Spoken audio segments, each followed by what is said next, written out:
Greetings, my dear viewer. You're on the channel The Price of Cheating. The channel is for those who appreciate traditional family values and condemn adultery. So be sure to subscribe to the channel. Let's get started. After many years of working in a carpentry workshop without a mask, I developed a mild but constant runny nose.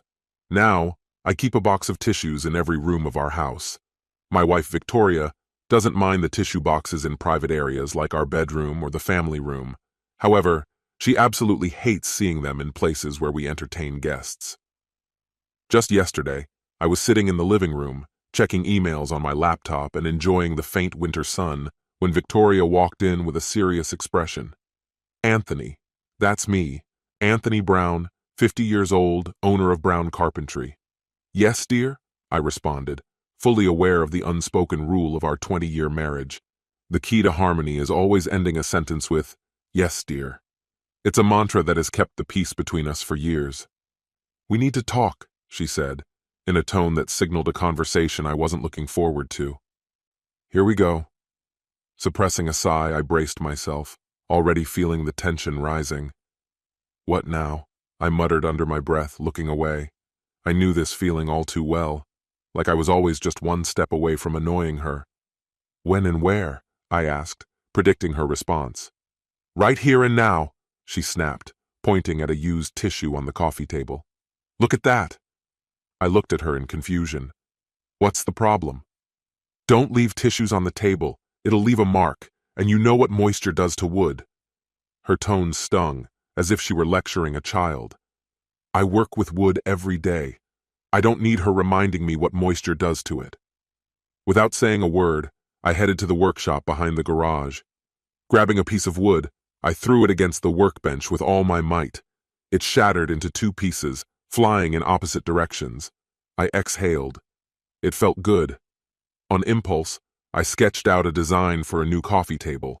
It resembled the one we currently had, but I decided to make its top from a more durable material, like plexiglass. I made a list of materials I needed and headed to the store. Working with my hands always helps clear my mind, but still, what was that all about? Victoria and I have lived in this house for over 25 years.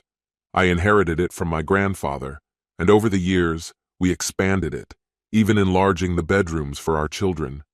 And all these years, my tissues on the coffee table had never been an issue for Victoria. So why now? What's really going on? It wasn't just about the tissues. If it were, she would have raised this issue long ago and made sure it never happened again. No, this felt like something new, something deeper that she hadn't yet voiced. But what? We were financially stable, and Victoria had never complained about lacking anything material. Our relationship was fine too, at least from my perspective. We were still as close as ever, and neither of us had ever felt neglected. We rarely argued, except for the occasional minor disagreement, and we always enjoyed spending time together and with friends. So what had changed? What was bothering her that I couldn't figure out? As I wandered the aisles of the store, picking out wood and hardware for the new table, my mind kept circling back to the situation. After loading everything into the truck, I noticed an electronics store across the street. It was still early, so I decided to go in and browse the gadgets. I walked out with a set of wireless recorders, baby monitors, and cameras. A plan was starting to form in my head. When I got home, I immediately began setting up the equipment on my old laptop. I hid a recorder in the console of Victoria's car while she was in the kitchen preparing dinner. Then, I installed a camera and baby monitor in our shared office and bedroom, hoping to catch any candid moments that might shed light on what was really going on. Dinner was quiet, until Victoria broke the silence with a deep sigh. "What's bothering you, Anthony?" Wrong question, wrong time. "You," I replied, putting my fork down. Her expression changed and she dropped her fork in surprise. "What do you mean?" she asked, clearly puzzled. "You know exactly what I mean," I said, leaning slightly toward her. "Like how you got so worked up over a tissue this morning." Her eyes widened, clearly not expecting me to bring that up. "I didn't. Let me finish talking. You were upset. You lashed out at me because you thought I ruined the coffee table. For over 10 years I've been using coasters on that table. Not once did you complain. And now suddenly it's a big problem." But I know it's not about the coasters. Over the past few months, you've been nitpicking me over every trivial matter. It's clear you're unhappy with me. I don't think I've changed, but suddenly it seems I'm no longer enough for you. It's not about me, it's about you. I've stayed the same for over 25 years, and now that's not enough anymore. So when you ask what's bothering me, the answer is simple. It's you. Victoria's fork slipped from her hand. Silent tears ran down her cheeks. Her lips parted, but no sound came out. "Thanks for dinner," I mumbled, standing up from the table and heading back to the workshop, understanding that she needed space to process what I had just said. I returned to my project and continued working on the new coffee table. About 30 minutes later, her voice came through the intercom, tense and detached. "I'm going shopping." No apology, no attempt to discuss further. "All right," I answered indifferently. No usual words of love. When I heard her car drive away, I went into the kitchen and resumed tinkering with the electronic equipment I had been working on. Once I finished, I took out my phone and opened the location tracking app we used. She wasn't at the store, as she had said. Instead, she was in an upscale residential area, far from any shopping centers. Curious. I got into my truck and drove past the house where she was. My worst suspicions were confirmed. This address belonged to Frank Ebert, her high school sweetheart and the vice president of her department. Now I had a face to go with the name. We had been to Frank and his wife Linda's house several times for work functions, so I knew them both well, especially Linda, with her arrogant demeanor. I wondered if Linda was home now. Probably not. Parking a few houses down, I got to work on my phone. Within a few minutes, and for a small fee, I had Linda's number. I called her. As expected, the call went straight to voicemail. Like most people, she probably doesn't answer unknown numbers. I left a message. "Linda, this is Anthony Brown. I need to talk to you urgently. Please call me back as soon as possible. You have my number." 3 minutes later, my phone rang. It was Linda. "Thank you for calling me back," I said, keeping my tone neutral. "Are you home by any chance?" Her response was cold. "No, I'm with my mother in Maryland." "Well," I began, "there's a white BMW parked in your driveway, my wife's car. She told me she was going shopping, so she's clearly lying." Her voice softened. "What are you going to do?" "I'm not sure yet," I admitted. "But I have a meeting with a lawyer on Monday. Do you have any recommendations?" "I don't," she replied. "Do you?" "My sister went through a divorce a few years ago. I can get her lawyer's information. Maybe we can join forces and save on legal fees." "That could work," she agreed. "You have my number. Let me know when you find something." I hesitated for a second before adding, "I'm really sorry I had to bring this to you." She sighed heavily. "I understand. Thank you for deciding to participate, but I have to ask, how on earth did you get my number? Let's just say it wasn't easy. Did you think about hiring a private investigator? It would be nice if your neighbor could take a picture when your husband opens the door. But honestly, this is a no-fault divorce state. We just need to fill out the paperwork.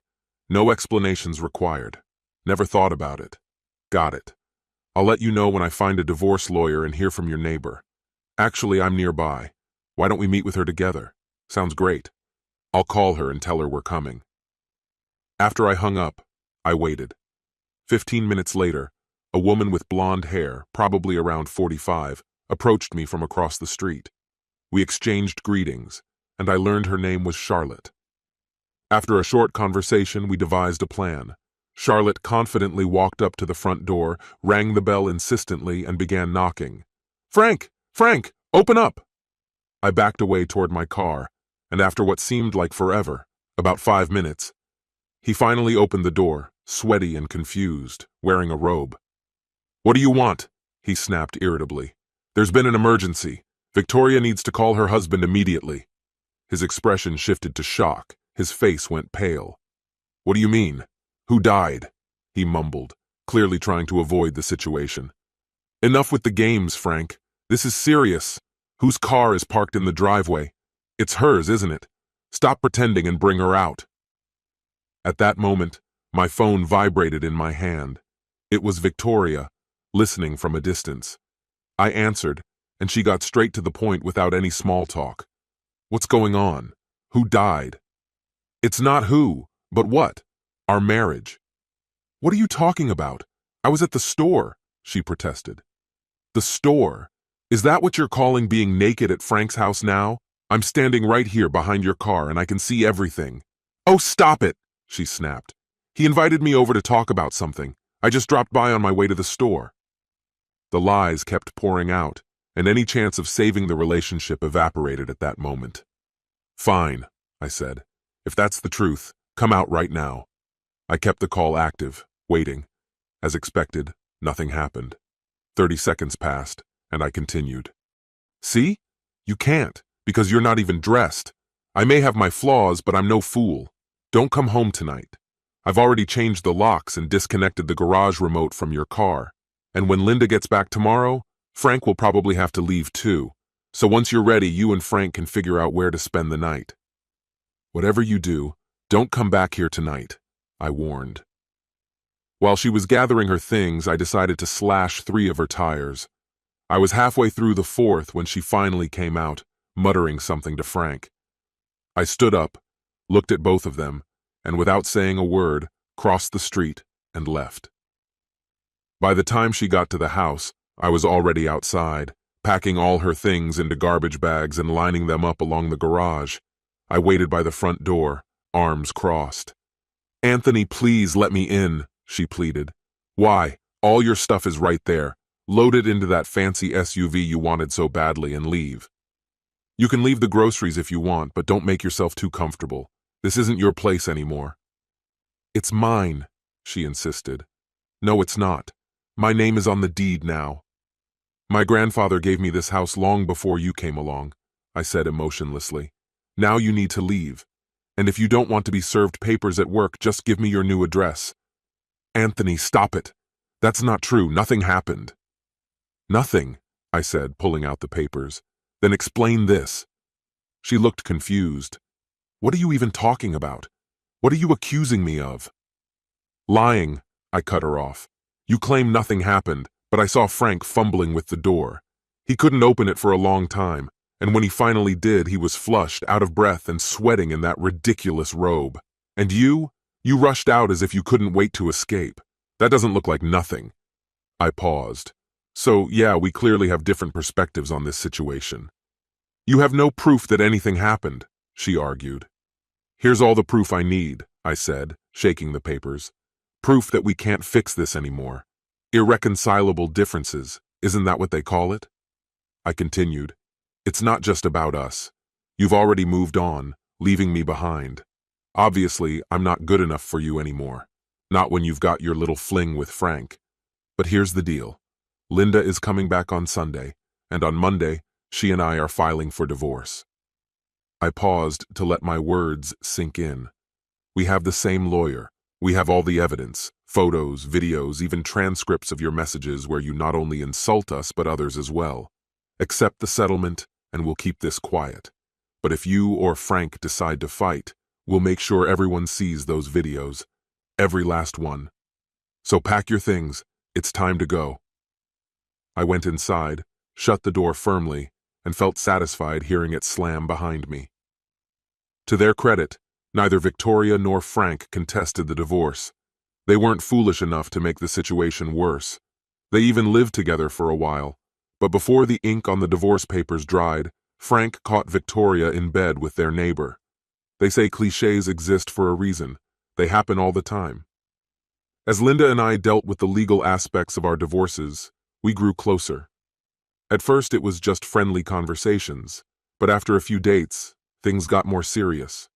We weren't extraordinary people, but we found out we shared a dark sense of humor, and as it turned out, we had a considerable appetite for each other. I never thought I'd be learning new tricks at my age, but Linda was thrilled when I told her that. She laughed, especially after I tried one of those tricks a year later and almost hurt my knees. She was definitely screaming then, both in the restaurant and in our bedroom. Since Linda and Frank were renting, it was easy for her to move in with me, and just like that, Frank found himself in the same situation again, having an affair with another married woman. This time, the woman's husband, a cop, found out. He gave his wife two choices: either call it rape or admit to the affair. She chose the former, and Frank disappeared without a trace. As for Victoria, after trying to reconcile with everyone she had wronged, she eventually gave up. A year later, she moved back to her hometown, and we never heard from her again. Linda's quirks weren't arrogance, they were just extreme shyness. But having 3 kids and a house full of their friends cured her of that. Every anniversary, Linda and I reassure each other that we don't have wandering eyes, and, except for the occasional shouting, well, some things do happen in the bedroom. We don't dwell on the past. This concludes the story. If you like it, then put your powerful like and subscribe to the channel. Greetings, my dear viewer. You're on the channel The Price of Cheating. The channel is for those who appreciate traditional family values and condemn adultery. So be sure to subscribe to the channel. Let's get started. It was a gloomy, rainy Monday, one of those days when every minute seemed endless. I was slouched in my cramped, dimly lit office, absent-mindedly playing solitaire on my laptop, losing game after game. Suddenly, the door creaked unexpectedly, and a woman entered. She appeared to be around 50, with obviously dyed dark hair. She stood about 5 feet 5 inches tall and weighed, I guessed, no more than 120 pounds. Too thin for my taste, but she carried herself with elegance. Her designer bag and sparkling diamond earrings clearly hinted at wealth. "Are you Detective Thomas Brown?" she asked, her voice clear and direct. "That's me. And who might you be?" I replied, leaning back in my chair, trying to appear relaxed. She approached my cluttered desk with polished grace and extended her hand. "My name is Abigail Miller." I stood up, shook her hand, and gestured to the chair opposite. "Please take a seat, Mrs. Miller." She sat down gracefully and immediately corrected me. "I'm Mrs., not Miss. I'm still married, for now at least. I think my husband is cheating on me, and I need you to confirm it. You do that kind of work, right? Photos and all?" I sighed quietly. This was the part of the job I hated. After 15 years of dealing with real criminals, a bullet to the knee had ended my police career. Now I was a private investigator, spending my days on stakeouts outside cheap motels, photographing unfaithful spouses. It wasn't the work I had dreamed of, but it paid the bills. "Yes, I do that kind of work," I replied evenly. "Tell me what you know." She hesitated for a moment before starting. "Oscar and I have been married for 27 years. He's a vice president at a large company. I think he's seeing one of his colleagues. I suspect they meet at one of the fancy hotels downtown, close to his office." I began jotting notes in my notepad. "What makes you think he's seeing someone? Do you have any evidence?" "Not exactly," she admitted, her voice softening. "It's more of a feeling. He's become distant, acting differently. We barely touch each other anymore, which is unusual for him." She paused, lowering her gaze to her hands, then continued. "A month ago, I found a receipt in his shirt pocket from a jewelry store for an expensive bracelet, but he never gave it to me. That's when I started checking his credit card statements. Over the last 3 weeks, I saw charges for hotel stays. He always comes home by evening, so why does he need a hotel room? His company covers client meetings, so it can't be work-related." "You think he's meeting someone in the middle of the day, on Wednesdays?" I asked, keeping my tone neutral. "And you want proof? Photos?" "Yes," she replied firmly. "We have a prenuptial agreement. If I can prove he's cheating, I'll destroy him. He won't get a cent." "Understood," I said, putting down my pen. "I'll follow him this Wednesday and find out what's going on. If he's with another woman, you'll have the proof." She smiled with satisfaction and stood up. I stood as well. The meeting was over. "I brought $2,000 in cash to start," she said, placing the money on my desk. "Is that enough?" "That'll do," I responded, watching her neatly arrange the bills. "I'll contact you on Thursday with a preliminary report," I added. With that, she turned and left the office, her hips swaying in a deliberately dramatic manner. As the door closed behind her, I suddenly caught myself wondering, did she notice the wedding ring on my finger? Or did she not care? Perhaps she was already envisioning her future, picturing a life after divorce. Who could have seen this coming?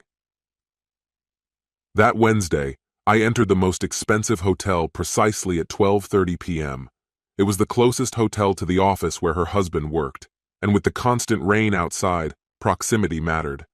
I discreetly handed a $100 bill to the receptionist and inquired about the room my brother, Oscar Miller, had booked. She gave me a long, suspicious look before glancing at the money.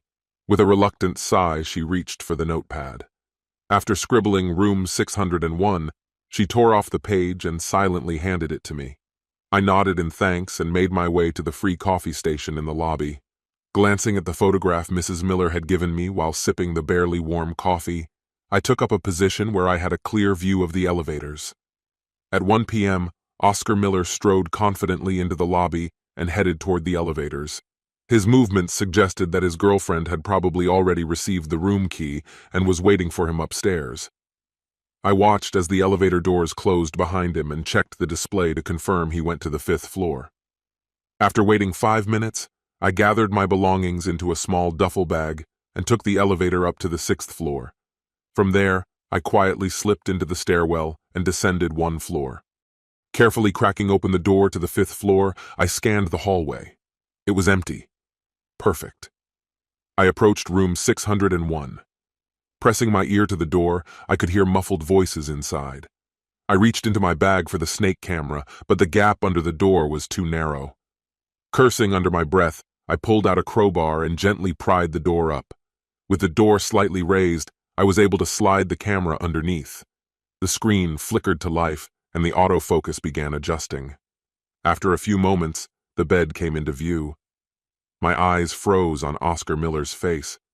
As I recorded the scene, I shifted the camera slightly to capture the woman next to him.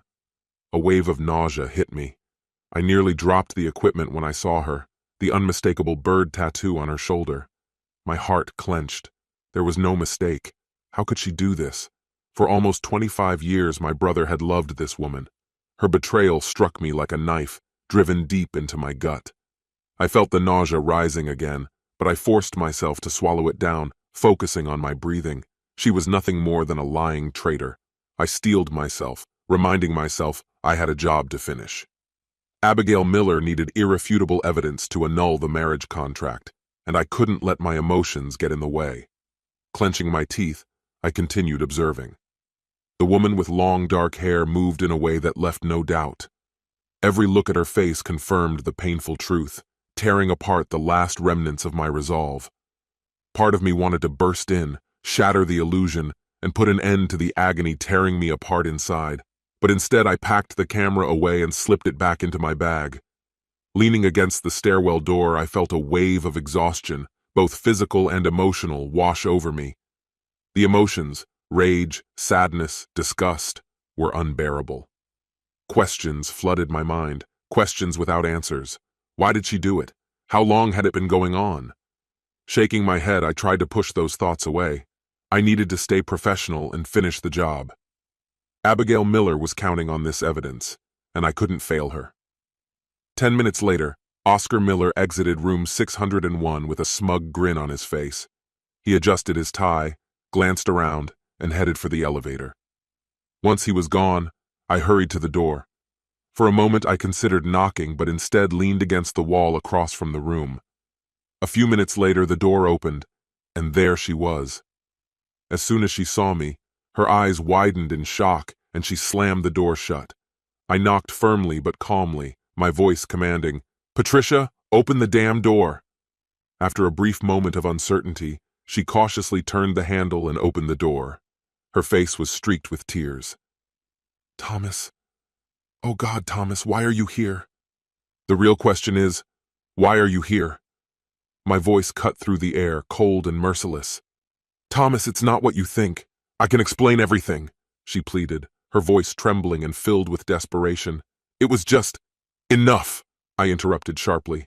"I'm tired of listening to your lying excuses, Patricia." Patricia's legs gave way, and she collapsed onto the floor. Her body shook with sobs as she hugged herself and rocked back and forth in despair. "Oh God, Thomas, does he know? Did he send you?" Her voice became a barely audible, panicked whisper. "No, no, oh God." Thomas stood over her, his expression hard, showing not a trace of sympathy. He had no pity left for her. He had seen the footage. No matter what she was about to say, the truth was clear. There was no coercion, no pressure. She had been more than willing. "Patricia," he said coldly. "David didn't send me. Oscar's wife hired me. She suspected something and came to me. I found the evidence. I didn't expect to find you involved in this." Patricia's sobs grew louder. "Oh God, what are you going to do? Please, Thomas, you can't tell David. It will destroy him. Please don't." Thomas's voice softened slightly, but his words remained firm. "Patricia, I care about you. You were like a sister to me. When you married my brother, I welcomed you into our family with open arms. You've been a part of our lives for nearly 25 years. You're the godmother of my children. How could you risk all of that for someone like Miller?" "Thomas, no, please. You don't have to tell him. I'm begging you." He shook his head. "No, Patricia, I won't say anything, but you will. You'll tell David everything by the end of the weekend.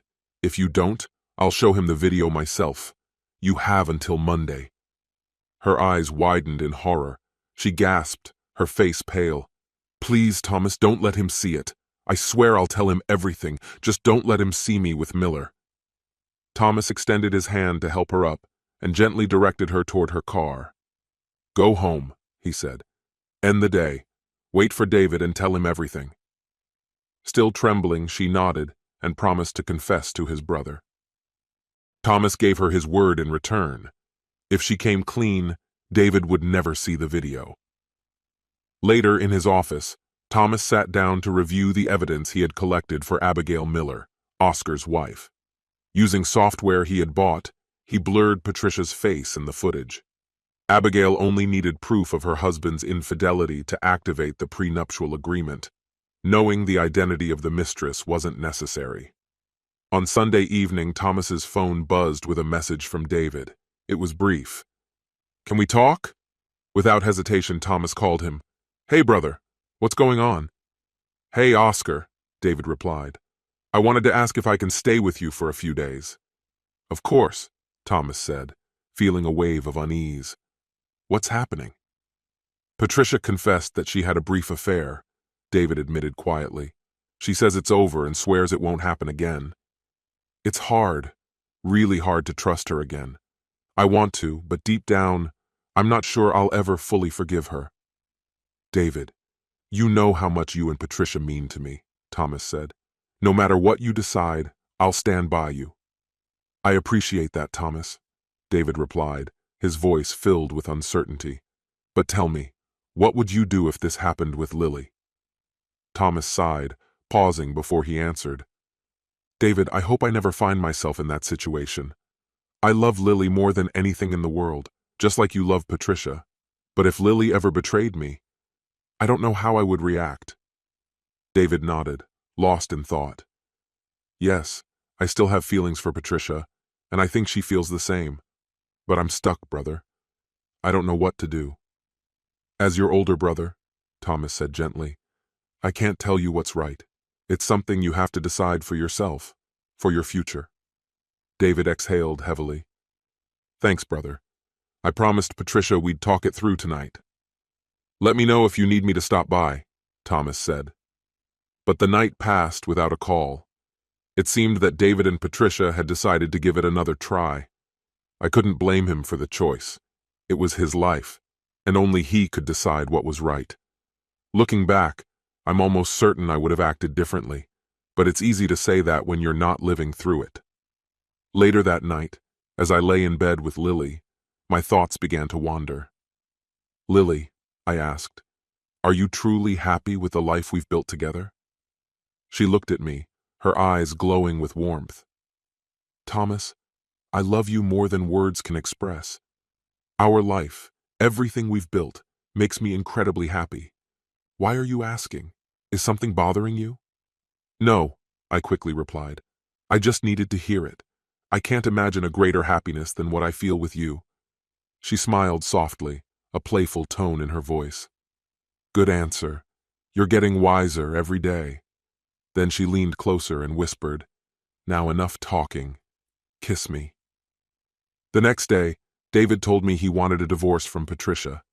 It turned out she had been cheating on him for about 3 months, and he had no intention of forgiving her.